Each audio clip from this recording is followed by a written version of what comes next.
마가복음 강의 55번째 시간입니다. 입만 무성한 신앙인 아니십니까? 라는 제목의 말씀을 가지고 오늘 이 시간 함께 연애받기를 원합니다. 그리스도께서 우리의 내면이 어떤 모습이기를 바라실까요? 우리는 참 신앙생활을 하면서도 겉으로 드러난 모습에는 참 많이 치중하죠. 제가 오늘 수요 예배 때 여러분 앞에 서기 위해서 이 옷을 입어볼까, 이 넥타이를 매볼까 이런 거 신경 되게 많이 썼어요.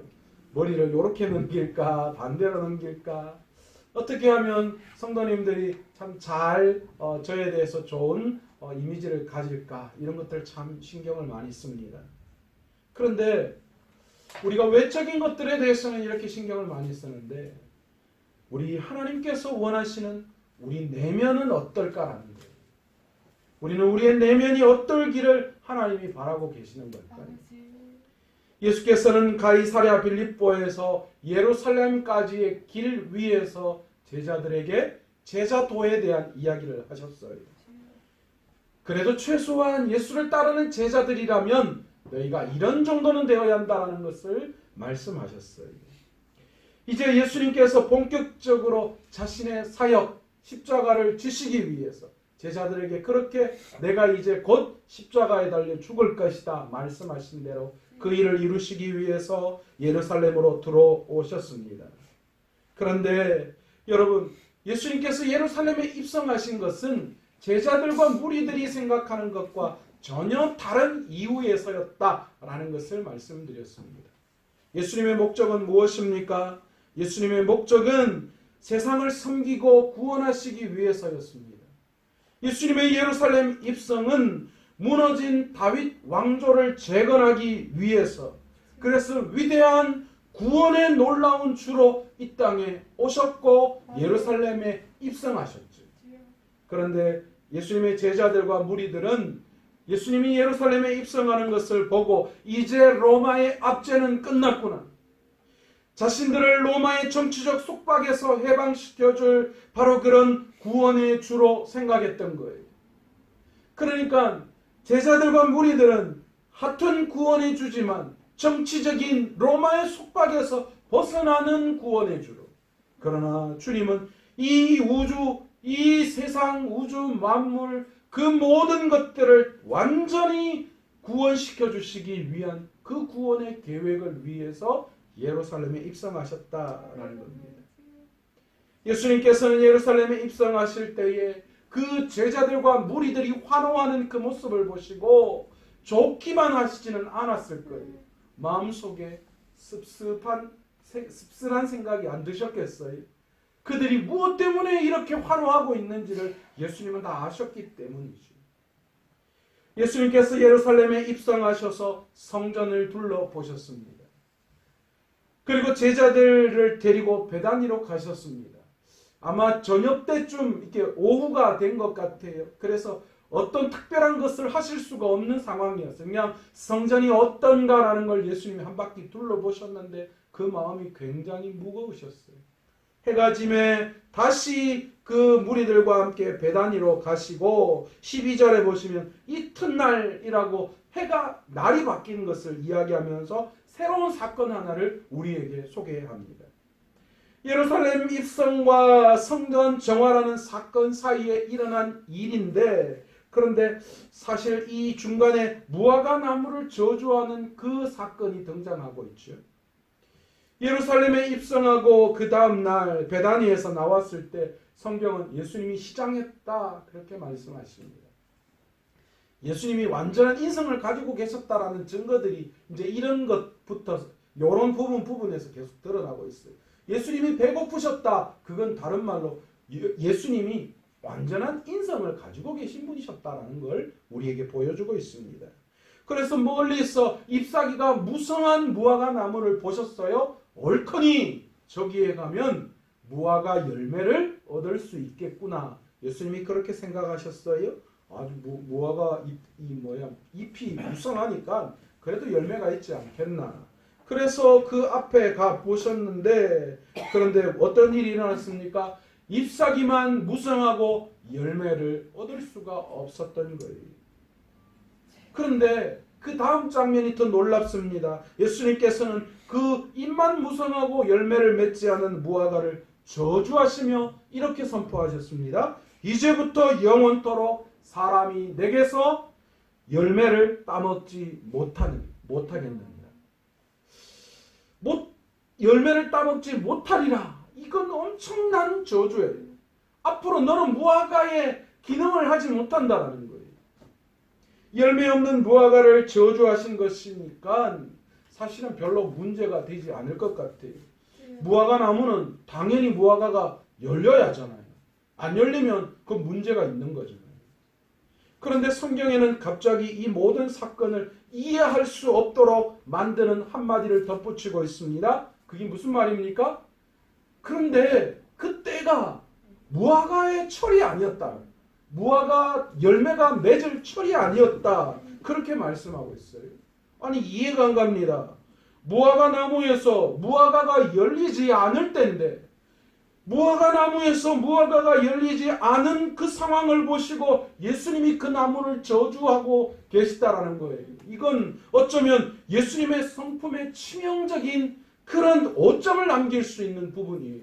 아니 예수님이 배고프다고 열매 때도 아닌데 무화과가 열릴 때도 아닌데 열매 없는 무화과를 보고 이 저주한다. 이건 사실은 상당히 개인적이면서도 문제가 있는 행동일 수 있습니다.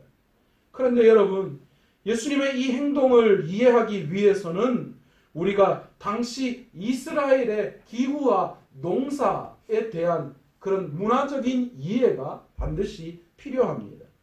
여러분, 그래서 성경을 볼 때요, 문자적으로만 해석하면 절대로 안 됩니다. 그러면 오류에 빠질 수 있고 잘못된 해석을 할 수 있는 거예요. 우리는 이 문제를 해결하기 위해서 지중해에 접한 중동 지역인 이스라엘의 독특한 기후 안에서 열매를 맺는 무화과가 어떤 것인가를 이해할 필요가 있습니다.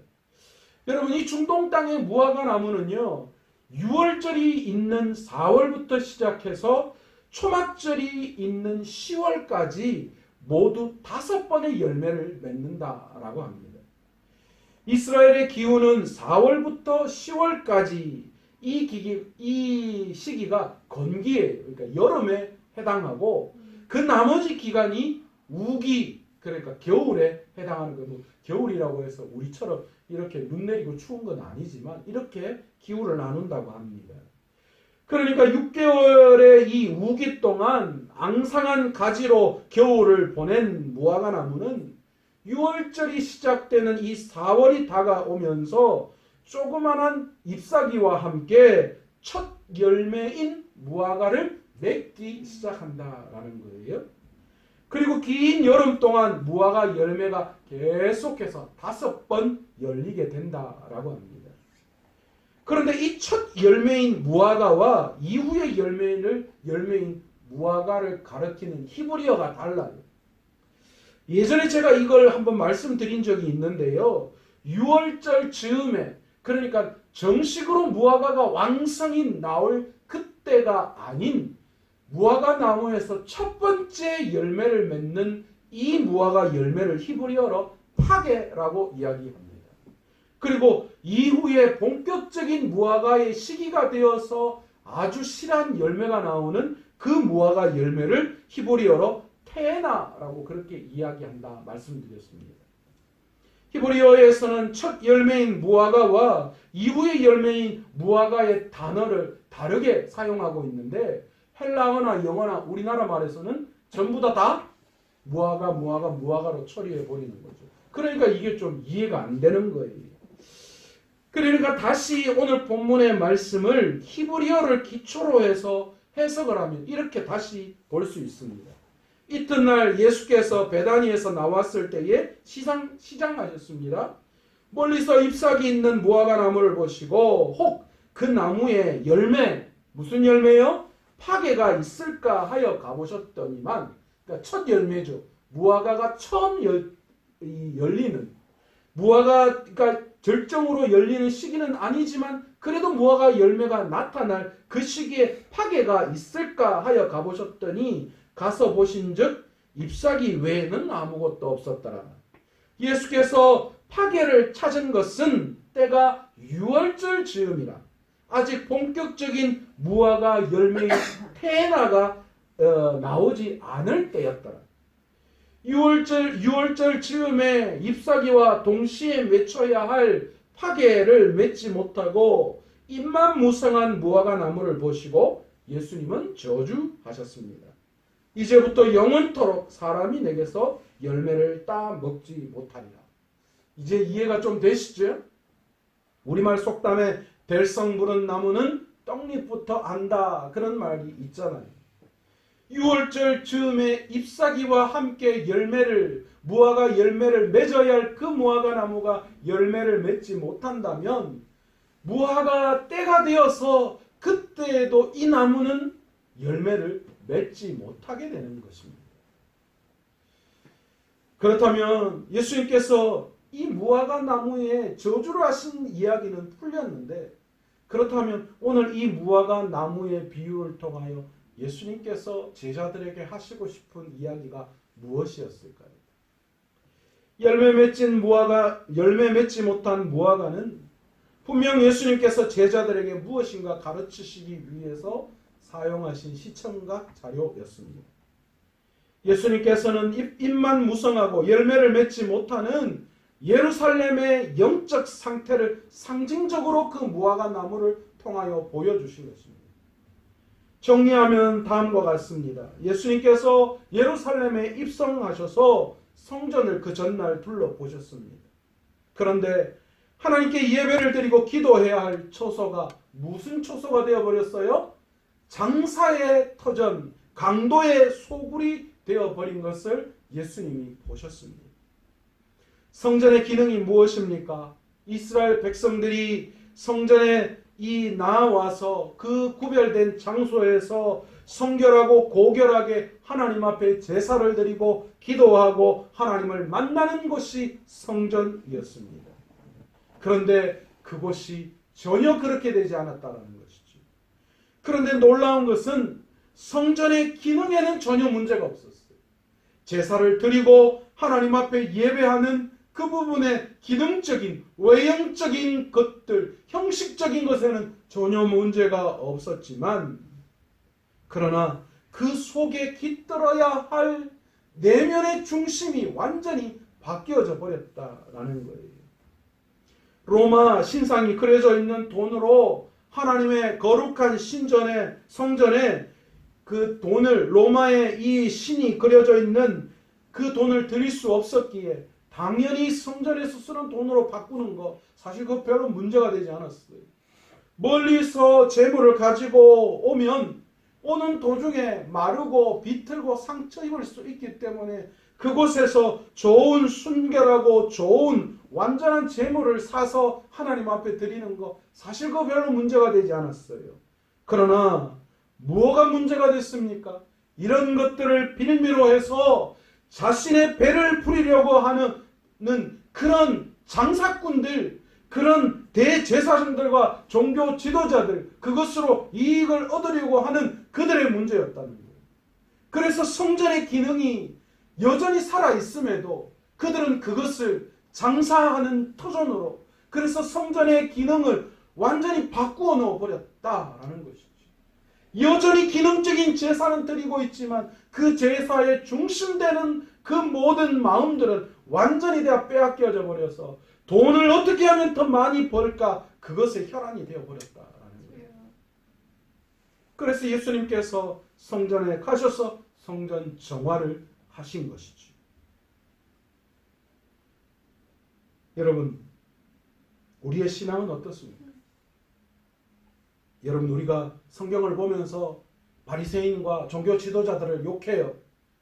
이 사람들은 어떻게 이렇게 율법에 매여서 이렇게 형식적으로 신앙생활하고 있는가? 우리는 그들을 향하여 손가락질합니다. 그런데 과연 우리가 그들을 향하여 손가락질할 수 있는 그만한 우리의 의로움이 우리 안에 있습니다. 여러분, 우리가 지금 주님께서 말씀하시는 잎만 무성한 무화과 나무를 저주하신 그 잎만 무성한 무화과 나무가 아닌지 우리의 신앙을 돌아볼 필요가 있습니다. 남들이 볼 때에 많은 열매 맺는 것 같은 그런 화려한 우리의 신앙의 외형적인 이파리만 무성하지는 않는지. 그래서 누가 볼 때에 야, 저 사람 참 대단하지. 저 사람 신앙 참 좋지. 그러나 정작 주님이 찾으시는 그 열매는 없는, 그래서 주님이 열매를 찾으실 때에 입만 무성한 모습을 주님 앞에 올려드리는 그런 신앙이 오늘 우리의 신앙이 아닌가 돌아보아야 합니다. 10년, 20년, 30년 평신도로 왔다가 집사되고 안수집사되고 장로까지 되고 권사까지 되었는데, 그런데 결국 그것이 입만 무성한 무화과 나무로 남아있다면 여러분, 우리는 지금 신앙생활 없다는 거예요. 하나님이 원하시는 그 모습, 그 하나님이 원하시는 우리 내면의 그 모습이 전혀 나타나고 있지 않다는 거예요. 주님이 우리의 인생 가운데 오셔서 우리의 잎사귀를 열어보니 열매는 없고 잎사귀만 무성하고 가득하다면 우리가 무슨 핑계를 댈 수 있겠습니까? 그런데 놀라운 것은요, 오늘 예수님이 이 무화과 나무에 찾아가셔서 무화과의 열매를 찾으실 때에 태나를 찾으시지 않았다는 거예요. 무화과의 때가 되어서 열리는 완전하고 잘 익은 무화과 열매를 원하신 것이 아니라 그냥 그 초기에 맺어야 할, 그 무화과 나무에 있어야 할 그 파게, 그냥 첫 번째 열리는 그 볼품 없는 것이라도 그 잎사귀, 무성한 잎사귀에 그 열매가 있어야 한다라는 것이죠. 여러분, 우리는 자꾸만 더 좋은 것, 더 위대하고 더 많은 것, 이런 것들을 하나님 앞에 드리려고 자꾸만 우리가 뒤로 지금 점점점 그런 때를 기다리고 있지는 않은지 우리 스스로를 돌아보아야 합니다. 여러분, 우리 다 그렇잖아요. 내가 좀 그래도 세상적으로 성공하면, 내가 좀 이런 것들 좀 해놓고 뭔가 이루어지면 하나님 앞에 멋진 거 한번 드리고 싶다. 그러나 오늘 이 시간 우리에게 찾으시는, 하나님이 찾으시는 열매는 그런 이 테나가 아니라는 거예요. 하나님은 우리에게 지금 무언가 크고 화려한 걸 찾으시는 분이 아니에요. 오늘 맺어야 할 열매, 오늘 있어야 할 열매, 그거를 지금 찾고 계시다. 여러분, 예수님께서 원하시는 바람직한 신앙의 모습은 일만 무성한 외형적이고 형식으로 가득 찬 신앙이 아님을 우리가 알아야 해요. 여러분, 오늘 시간 내 신앙으로 돌아가 봅시다. 내가 겉으로만, 내가 다른 사람한테 보이는 것만, 요즘은 그래요. 그거라도 제발 좀 했으면 좋겠어요. 요즘은 그것도 안 되니까. 그런 형식적이고 외형적인 것으로만 내 신앙이 가득 차 있지는 않는지. 여러분, 주님이 찾으시는 그 무화과 열매, 지금 오늘 우리에게 요구하시는 열매는 무엇일까요? 여러분, 신앙의 인격의 열매고 또한 주님의 증인의 삶을 살아가는 열매이기 때문입니다. 내가 부족하고 연약해도 오늘 내 자리에서 하나님이 원하시는 말씀에 붙들린 삶을 내가 살아가야, 그리고 복음을 증거하는 귀한 증인의 삶이 부족하고 연약하지만 내 안에 자꾸만 하나씩 드러나야 하는 줄로 믿습니다. 아멘. 우리의 신앙생활을 이쯤에서 뒤돌아보는 은혜가 있었으면 좋겠습니다. 예수님께서는 지금 우리에게 찾아오셔서 열매를 원하십니다. 그 열매가 좋은지 아직 부족한지 우리가 판단할 부분은 아니에요. 그냥 그 열매가 우리한테 어떤 열매든가 있어야 한다는 거예요. 그게 없으면 하나님이 우리 보고 저주하실 수도 있다는 거예요. 좋은 열매이건 아직 부족한 열매이건 지금 예수님께 드릴 수 있는 것이 있어야 돼요.